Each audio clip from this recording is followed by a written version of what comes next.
Welcome back to the channel, guys. I have become a Honda fanboy as of late. I have been getting Hondas left and right, and for good reason. It's hard to go wrong with any Honda. But my favorite motorcycles I've ever bought are right here.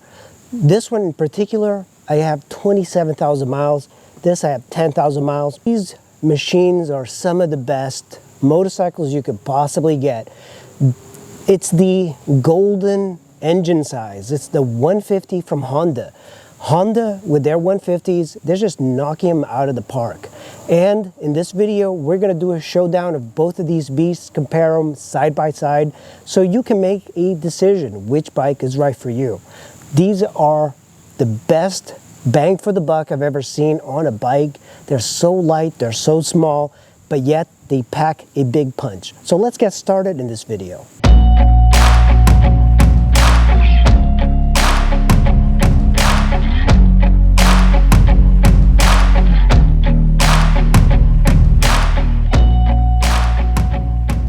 You might be asking yourself, as a motorcycle rider, why should I get a scooter? Well, there's many reasons, and I've made quite a few videos comparing motorcycles to scooters. First of all, you can be a total hooligan in any of these bikes, and nobody cares. You are subtle, you are stealthy, riding around, and there's something about a tiny little scooter that makes sense for every rider. They're so easy to ride. They feel like bicycles. They're cheap. They get 100 miles to the gallon. What's not to like? When it comes to design, this thing is sleek. It's a sporty bike for city slickers, and it appeals to a lot of commuters than the ADV150 with its rugged appeal. Now, over here, we don't have a city slicker type of sleek bike. We have a bike that's much more rugged and appeals to riders who are into the adventure. For a long time, scooters were just kind of like this, city bikes. And with this, it gives it a little bit more pizzazz to go off-road with its longer suspension.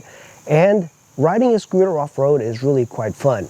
But you have to remember that scooters are just not that great for off-roading. So this will do really well in forest roads. If you want to have an RV and you put it in the back of your RV and go riding, this really is quite good. And you have something like this with more suspension, it handles city streets much better. I don't know about you, but downtown Washington, D.C. is not paved really well. When I take this down there, you feel all the bumps. On this, it's smooth. So let's talk about engines. Both of these bikes have the same engine, slightly tuned differently. This one makes about 14 horsepower. This makes about 13 horsepower. But they are tuned differently. The ADV150's engine is a little bit peppier and torquier, but that's pretty much it. It's not that this thing is going to be worlds faster than this with 13 horsepower. When it comes to wheels, 14 inches both up front. The ADV has got a 13-inch rear, which I do not like. And this thing, the tires on the ADV are wider, so combined with the suspension, it's a much nicer, smoother feeling than the tiny 110s in the front of the PCX. And of course, lower suspension. It does feel like it would benefit from better suspension on the PCX. And of course, this one has ABS brakes. That does not have ABS brakes. It does have link braking. It's a Honda thing. And link braking is great. I never had the need for ABS, but the brakes on the ADV are much better than the PCX. In the rear, you really see some big differences. First, you have shocks in the rear that are by Shoei. Really good shocks, and they have 4.1 inches of travel, and it's got a 13-inch tire as opposed to the PCX's 14. And I believe the reason Honda did this is that they needed to create a little bit more suspension, and by making a smaller wheel with a wider rear tire, it would increase the suspension. But for me, I would prefer if Honda just gave us a 14-inch rear. That way, when you buy tires, you don't have to buy two different sizes. But it's in keeping with ADV style bikes, having a smaller wheel in the rear than in the front. But I don't think it's needed in this application. I think they could have possibly have designed it with 14s and just made it a little bit less complex with two different size wheels. But the big deal really is the suspension. The Shoei suspension and the 5.1 travel in the front. It's much more comfortable having the suspension of the ADV than the PCX. The PCX has just got those old school coils, and they're not terribly good. They're too springy and soft. So when it comes to seat height, this is really where the PCX shines over that one. It is so much easier to get on this bike and ride than on the ADV. Of course, it's super simple. But one thing that I found is that this is bigger on the PCX than on the ADV. And if you do a lot of mounting and dismounting, it's easy not to hit this hump in the middle. You also have a lower seat height on the PCX, and you can flat foot it and have plenty of space. On the ADV150, it is, you can see I'm actually like on my tippy toes. It's no big deal, but the space here is wider and taller. It almost feels like Honda, they really didn't need to do this. They could have made the hump slightly lower, kind of like the PCX. Because one thing I found is that if you're doing stop and go, getting in, getting out, it's a little harder to get your foot off of it. And you're hitting the seat or you're hitting the plastic. When you look at the gas gap, it's actually much further down than the plastic. So they could have made this a little bit lower to have riders kind of get in and out without rubbing this. There should also be some sort of aftermarket that goes over the top here so you do not scratch the plastic. But that's really like one of the top things that I see against this bike. It's just kind of shorter, and the reason they made it shorter is that you can get on this bike and stand up on it. You can ride this standing up. The handlebars are kind of flat, kind of like a motocross handlebar, so it feels like you can do this. On the PCX, standing up on it is not recommended. It feels unstable, kind of hit your mirrors here. It's not great. And also the platform on the PCX is narrower. The entire profile of the PCX is shorter, thinner. And on this, everything about it feels wider.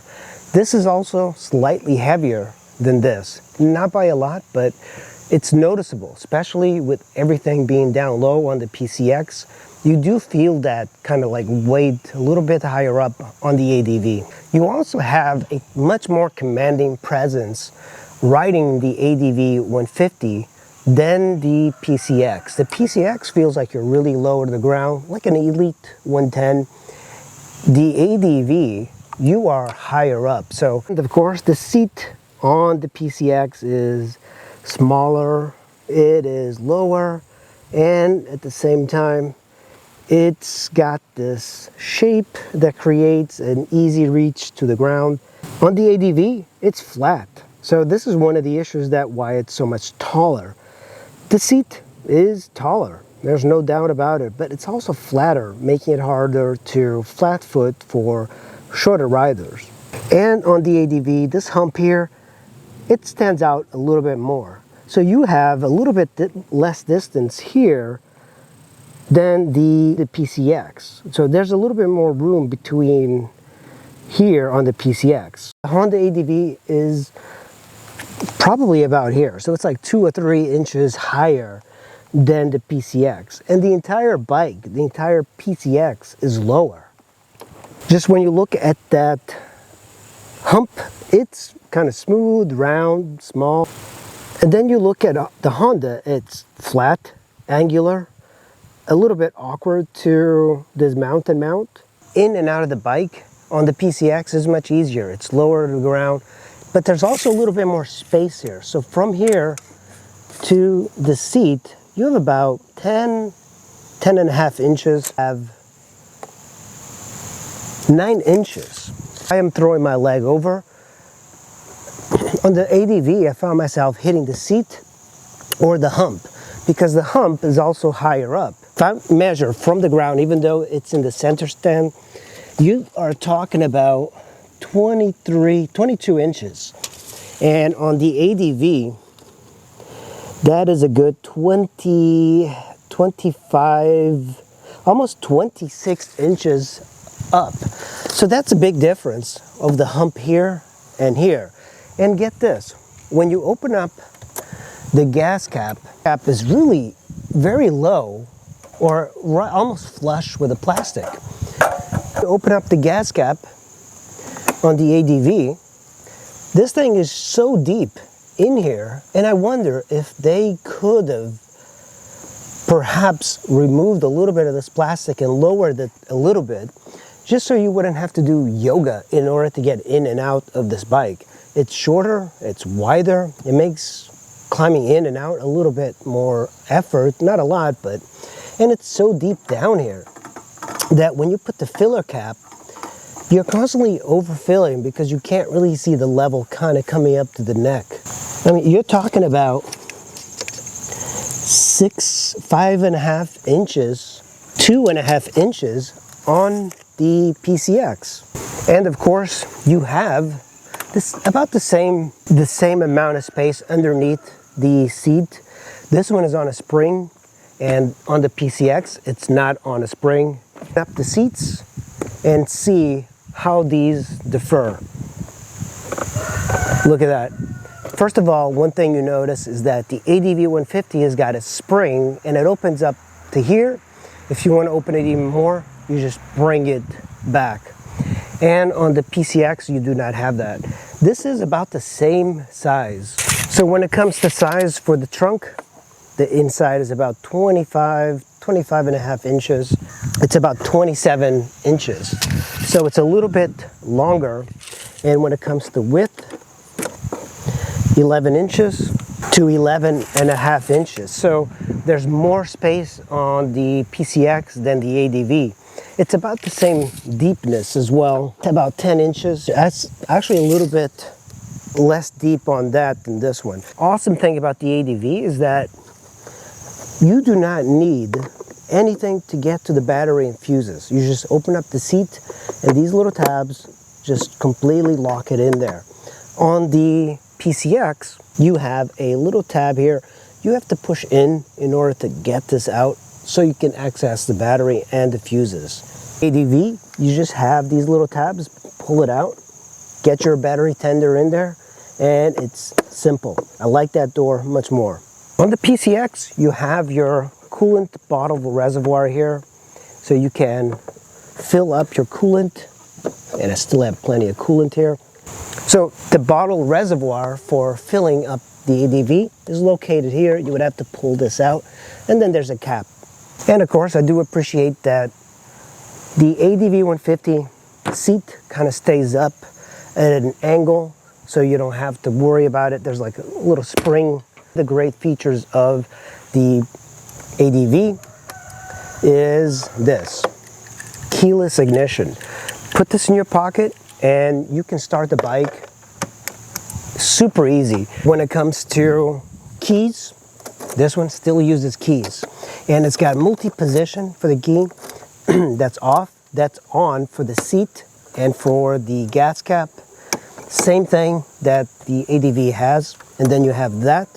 You hear the ignition and the fuel injection, and then you can start it right up. On the ADV, you have this. That's the same position for the key, except this is keyless. So you turn it one key, and the light kind of comes on. You open the seat and the fuel, and that's perfect. And then turn to the on position, and you have the ignition. And here's something that Honda did really well, and I like this much more. You have some braille texture here, and this pocket is quite large. And one thing you're going to notice is that on the here, it's kind of deep. It goes off to the side. It's got quite a bit of space.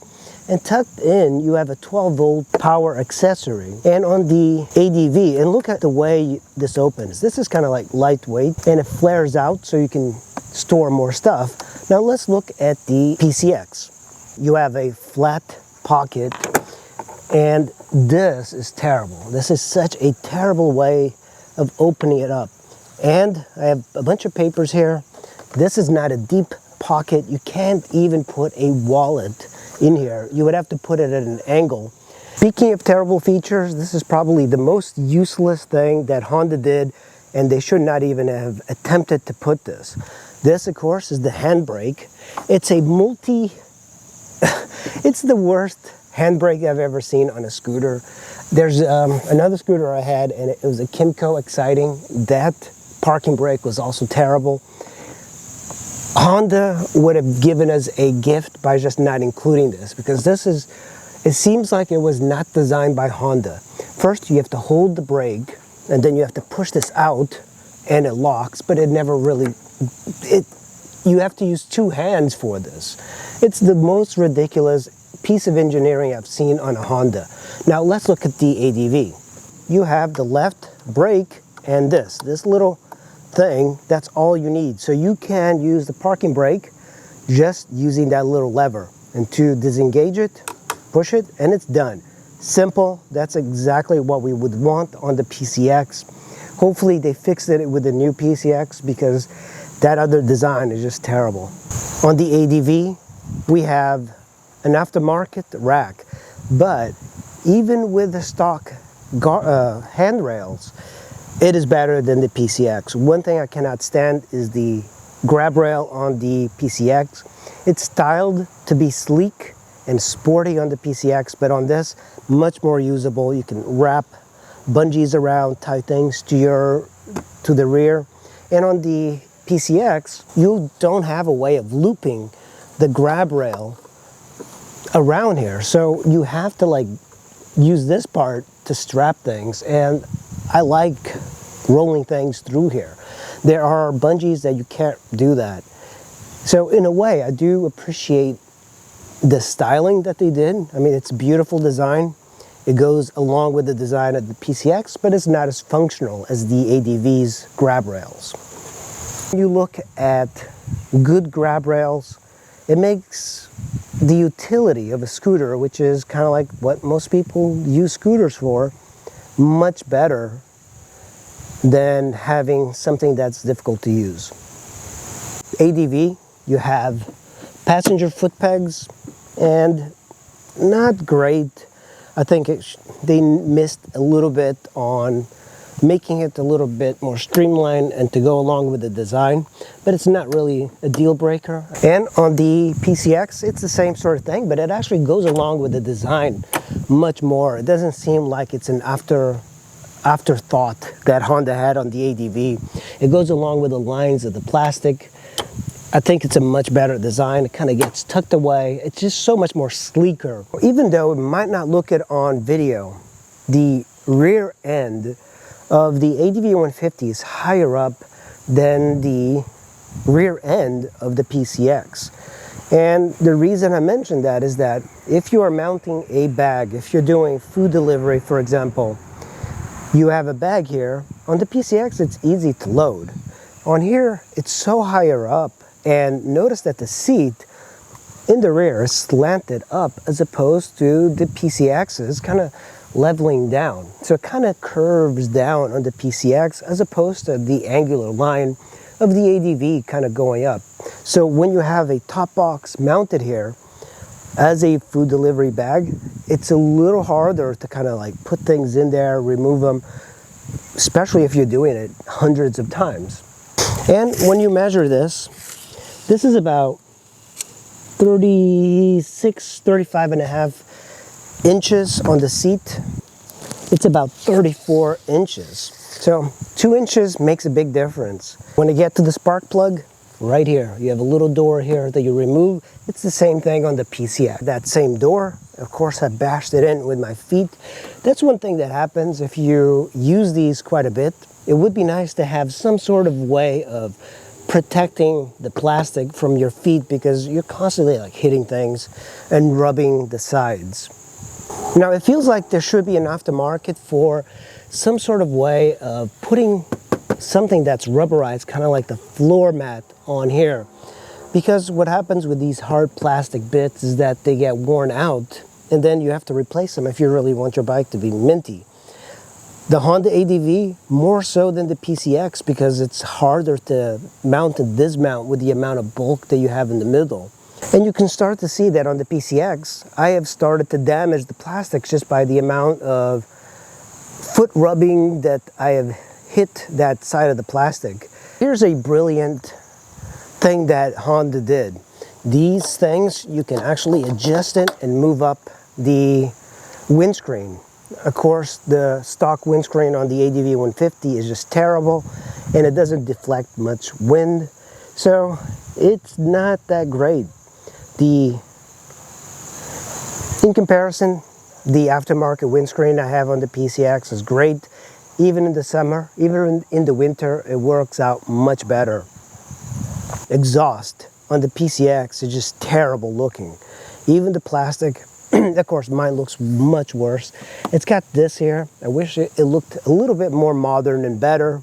In contrast to the PCX, you do have a very nice exhaust can that's angled up. The exhaust on the PCX is so much lower and it is nicer to have something that looks more modern. This is a cool look, I think.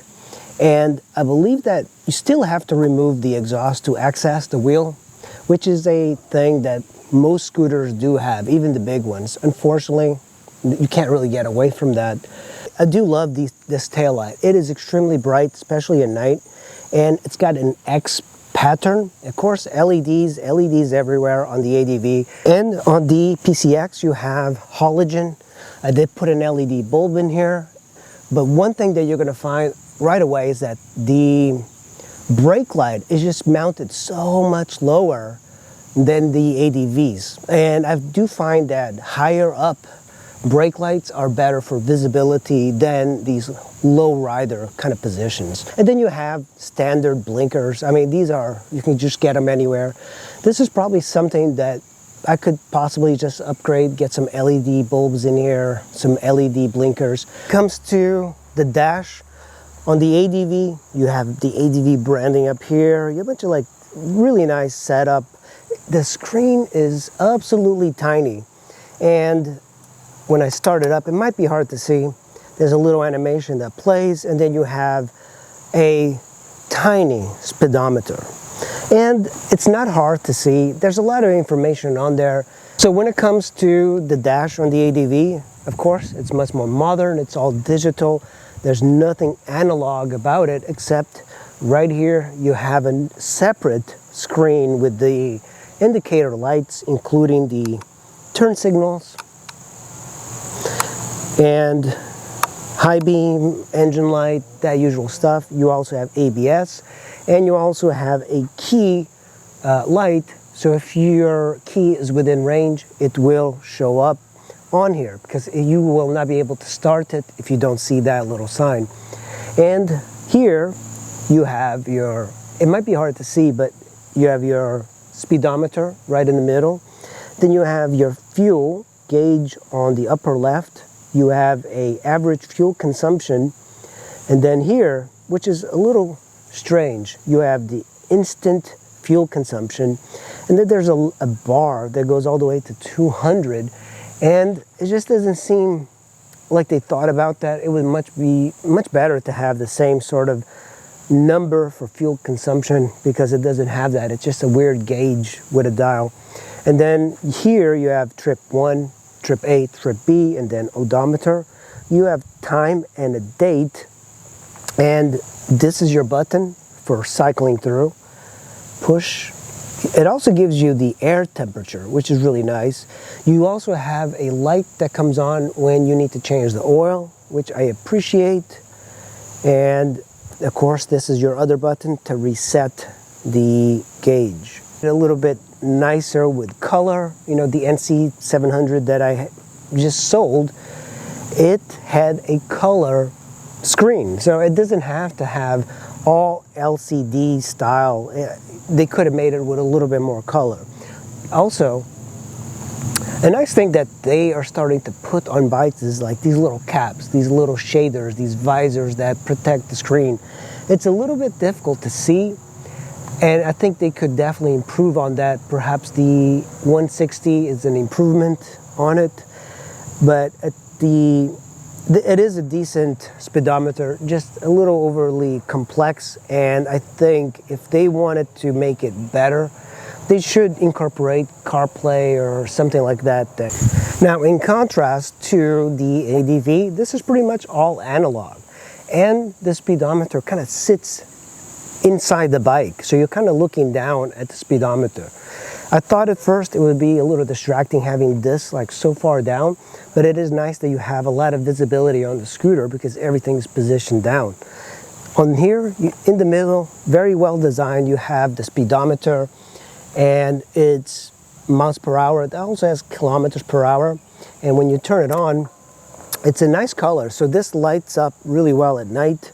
You have a couple indicators on the left and right. Turn signals are upper left and upper right. You have the engine light, and then you have a little tiny digital screen, and this is where Honda really kind of lacks it. I have the trip 1 and odometer. That's all you get. That's all the information that you get. It would be nice to have more info, but of course the new PCX150, they do have much more better information. And when you turn on the ignition on the ADV150, you hear the primer for the fuel injection, but the headlights come on automatically. On the PCX, the headlights do not come on. I do like this feature much more because if you're just like idling and stuff, you don't want the headlights to come on. Now they're on, high beam, low beam, low beam. It kind of looks like How to Train Your Dragon, the headlight of the little ADV150. So that's low beam, high beam, a little bit hard to see during daylight than the traditional PCX. This is what the ADV150 sounds like at idle.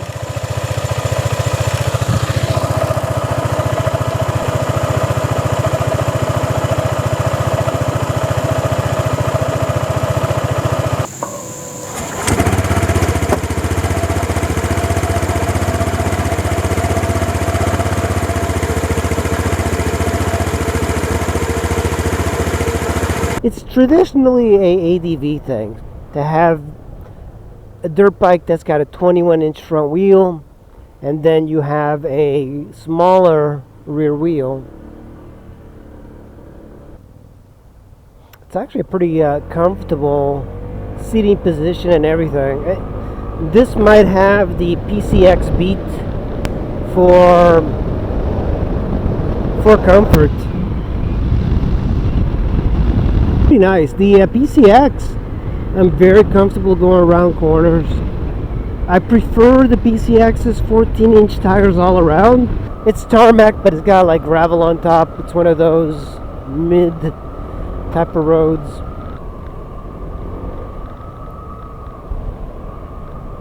And this one is pretty cool looking, I have to admit. They do come in different colors, but not like these little scooters, these little tiny bikes. They're fun.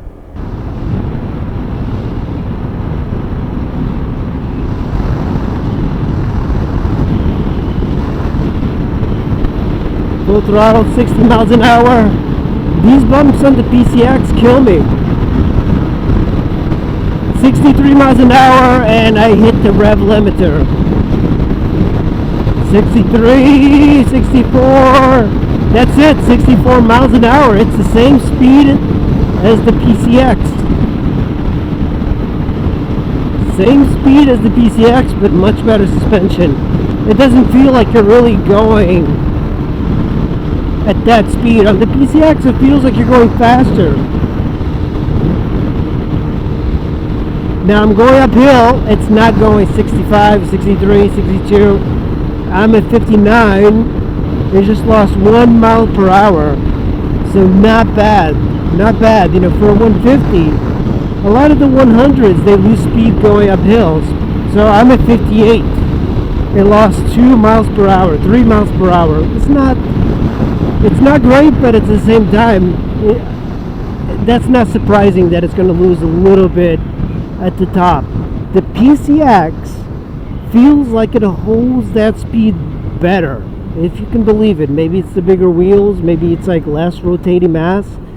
It just feels like it's a little bit better on the highway than this one. A little more natural, a little more comfortable on the PCX.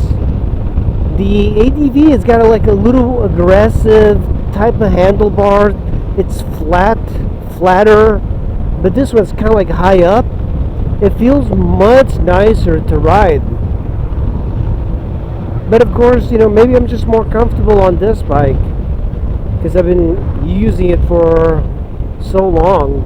Okay, just riding this back to back with the ADV, I'm like, yeah, it sits lower, but it's more comfortable. The ergonomics of this bike are a little nicer than the ADV, I think. And you know, maybe my body's just gotten used to this bike, and it could potentially be that. But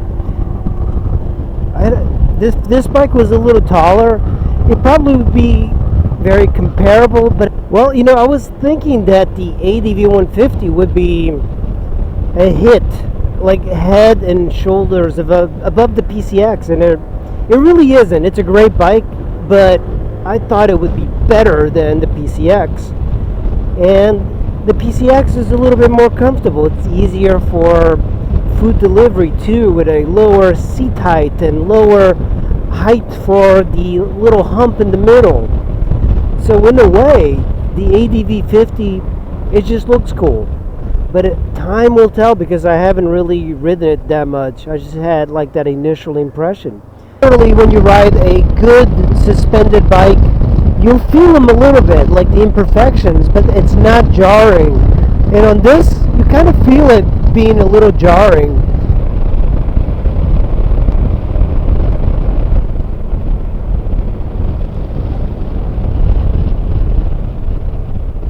Well, that's the showdown between these two monsters. I hope you enjoyed the video. Make sure you hit like and subscribe.